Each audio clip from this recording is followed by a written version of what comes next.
గ్రామ పంచాయతీ ఎన్నికలు జరిగాయి. ఈ ఎన్నికల్లో సర్పంచులుగా, ఉప సర్పంచులుగా, వార్డు మెంబర్లుగా ఎన్నికైనటువంటి వాళ్ళందరికీ పార్టీ రాష్ట్ర కమిటీ తరఫున అభినందనలు తెలియజేస్తున్నాం.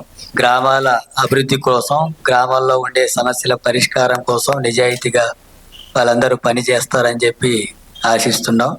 అట్లాగే రాష్ట్ర ప్రభుత్వం ఎన్నికలు నిర్వహించిన ఉంది. అట్లాగే కేంద్ర ప్రభుత్వం, రాష్ట్ర ప్రభుత్వాలు గ్రామాల అభివృద్ధి కోసం నిధులు కేటాయింపులు అనేటటువంటిది జరగడం లేదు. అందుకని గ్రామాల్లో అనేక రకాల సమస్యలు నిలయాలుగా ఉన్నాయి. అందుకని కేంద్ర రాష్ట్ర ప్రభుత్వాలు అదనంగా నిధులు కేటాయించి గ్రామాల అభివృద్ధి కోసం చర్యలు తీసుకోవాలా. అటువంటి విషయాలు రేపు జరగబోయేటటువంటి శాసనసభలో కూడా గ్రామాల అభివృద్ధి మీద ప్రభుత్వం ఏం చర్యలు తీసుకుంటుందో చర్చ జరిపి ప్రకటించాలని చెప్పి డిమాండ్ చేస్తున్నాం. అట్లాగే శాసనసభ సమావేశాలు కూడా జరగబోతున్నాయి అని ప్రకటన చేస్తున్నారు. ఈ సందర్భంగా హెల్త్ భూముల సమస్య మీద కూడా శాసనసభలో చర్చించాలని చెప్పి డిమాండ్ చేస్తున్నాం.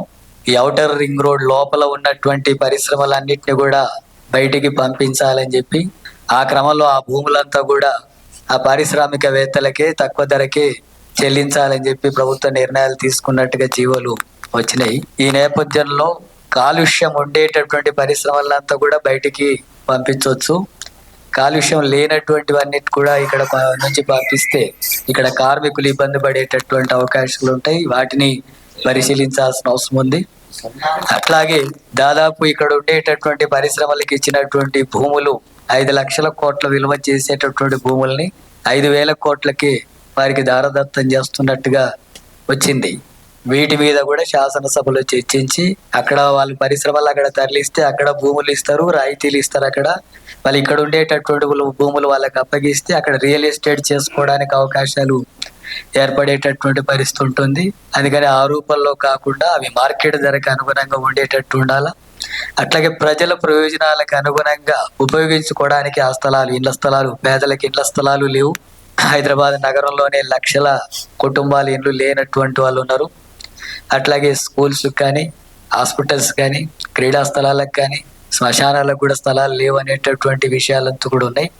వాటికి ఇచ్చేటటువంటి పద్ధతుల్లో చర్యలు తీసుకోవాలని చెప్పి డిమాండ్ చేస్తున్నాం. అలాగే యూరియా సమస్య, ఇప్పుడు రైతులంతా కూడా యాప్ డౌన్లోడ్ చేసుకొని ఆ డౌన్లోడ్ చేసుకున్నటువంటి వాళ్ళకు మాత్రమే యూరియా ఇస్తామని చెప్పి నిబంధనలు పెడుతున్నారు.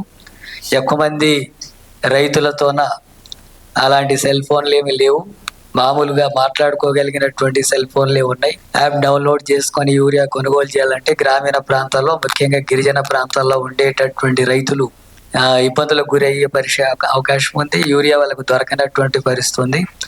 అందుకని పాత పద్ధతుల్లోనే యూరియా అవసరమైనటువంటి మేరకు రైతులకు అందించేటట్టుగా రాష్ట్ర ప్రభుత్వం చర్యలు తీసుకోవాలని చెప్పి కోరుతున్నాం. అలాగే జిహెచ్ఎంసీని 300 డివిజన్స్గా, అట్లాగే 3 కార్పొరేషన్స్గా చేస్తామని చెప్పి అంటున్నారు. వీటి మీద అనేక రకాల సమస్యల మీద వినతి పత్రాలు ఇచ్చినట్టు వాటిని పరిష్కరించేటందుకు చర్యలు తీసుకోవడంతో పాటు ముఖ్యంగా కంటోన్మెంట్ ఏరియా నగర నడిబొడ్డున ఉంది. అది జిహెచ్ఎంసీలో విలీనం కావడం లేదు. కేంద్ర ప్రభుత్వంతో చర్చించి కంటోన్మెంట్ కు బయట వేరే ప్రాంతాల్లో స్థలం ఇచ్చి వీటిని కలపాల్సినటువంటి అవసరం ఉంది. ఆ రకంగా అయితే అక్కడ ఉండేటటువంటి ప్రజల అభివృద్ధికి తోడ్పడడానికి అవకాశం ఉంటుంది. అలాంటి చర్యలు తీసుకోవాలని చెప్పి కూడా రాష్ట్ర ప్రభుత్వాన్ని డిమాండ్ చేస్తున్నాం. అలాగే ఖమ్మం జిల్లాలో సిపిఎం పార్టీ నాయకులు రామారావును అక్కడ ఉండేటటువంటి కాంగ్రెస్ కిరాయి హంతకులతో కాంగ్రెస్ వాళ్ళు హత్య చేయించడం జరిగింది. ఈ ఘటన జరిగి ఈ రోజు నెలకు పైన జరిగిన ఇప్పటి వరకు హంతకుల్ని అరెస్ట్ చేయడం అనేటటువంటిది చేయడం లేదు. అక్కడ ఉండేటటువంటి కాంగ్రెస్ ముఖ్యంగా బట్టి విక్రమార్క మదిరే నియోజకవర్గంలో సిపిఎం పార్టీ బలంగా ఉన్నటువంటి గ్రామంలో ఈ ఎన్నికలకు ముందు ఆయనను హత్య చేయడం అనేటటువంటి జరిగింది. ఈ హంతకుల్ని ఇప్పటి వరకు ఎవరు హత్య చేశారనేటటువంటి విషయాల్ని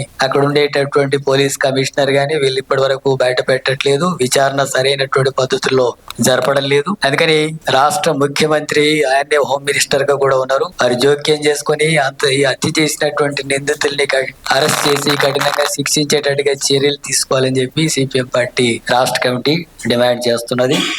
బీసీ రిజర్వేషన్లో 42% రిజర్వేషన్స్ ని కూడా ఇప్పుడు అసెంబ్లీలో చర్చిస్తామని చెప్పి పత్రికల్లో వస్తుంది. బీసీ రిజర్వేషన్స్ మీద ఆర్డినెన్స్ తేవడం, కేంద్రానికి పంపించడం, రాష్ట్రంలో చర్చ జరగడం, ఇవన్నీ కూడా అసెంబ్లీలో చర్చ జరగడం జరుగుతుంది. కేంద్ర ప్రభుత్వం బీసీ రిజర్వేషన్లకు వ్యతిరేకంగా ఉంది, సామాజిక న్యాయానికి అది ఆటంకంగా ఉంది.